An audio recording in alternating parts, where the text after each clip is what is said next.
राहुल गांधी जी की इतनी पॉपुलैरिटी है पाकिस्तान में, अगर वहां से चुनाव लड़े तो बहुत वोटों से जीते। भूमिका सिंह किसी एक जाति, किसी एक धर्म की बेटी नहीं है, भारत की बेटी है। राम गोपाल जी ने जाति सूचक शब्द पूरी दुनिया के सामने दिया है। राम गोपाल जी को माफी भी मांगनी चाहिए और राम गोपाल यादव जी के खिलाफ SC/ST एक्ट के तहत मुकदमा दर्ज होना चाहिए। राम गोपाल जी को माफी भी मांगनी चाहिए और राम गोपाल यादव जी के खिलाफ SC/ST एक्ट के तहत मुकदमा दर्ज होना चाहिए। भारत की बात आएगी, भारत के साथ नहीं खड़े होंगे, विदेश के साथ खड़े होंगे। भारत का प्रधानमंत्री चिल्ला चिल्ला के कह रहा है कि हमने पाकिस्तान को मुंहतोड़ जवाब दिया। पाकिस्तान का प्रधानमंत्री अगर कुछ कह दे तो उस पर यकीन करेंगे। राहुल गांधी जी की इतनी पॉपुलैरिटी है पाकिस्तान में, अगर वहां से चुनाव लड़े तो बहुत वोटों से जीतेंगे। देखिए, पहली बात तो यह है कि व्योमिका सिंह किसी एक जाति, किसी एक धर्म की बेटी नहीं है, भारत की बेटी है।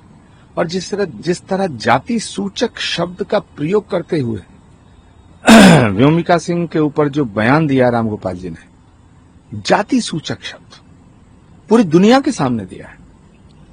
राम गोपाल जी को माफी भी मांगनी चाहिए और राम गोपाल यादव जी के खिलाफ SC/ST एक्ट के तहत मुकदमा दर्ज होना चाहिए। उधर लेकिन 10-11 साल से हम आतंकवाद के खिलाफ लड़ रहे हैं। देखिए, पवन खेरा जी का सवाल नहीं है। ये जो पवन खेरा जी बोल रहे हैं, ये तो राहुल गांधी जी के शब्द हैं।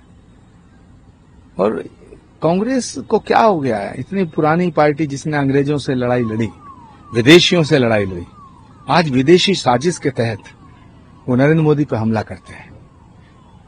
और विदेशों से तो विदेशियों से दोस्ती, विदेशियों से संबंध, ये तो कांग्रेस के नेताओं का पुराना शौक है।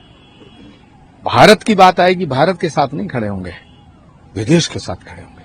भारत का प्रधानमंत्री चिल्ला चिल्ला के कह रहा है कि हमने पाकिस्तान को मुंहतोड़ जवाब दिया। भारत की सेनाएं कह रही हैं, आर्मी चीफ कह रहा है, DGMO कह रहा है कि भारत ने पाकिस्तान को मुंहतोड़ जवाब दिया।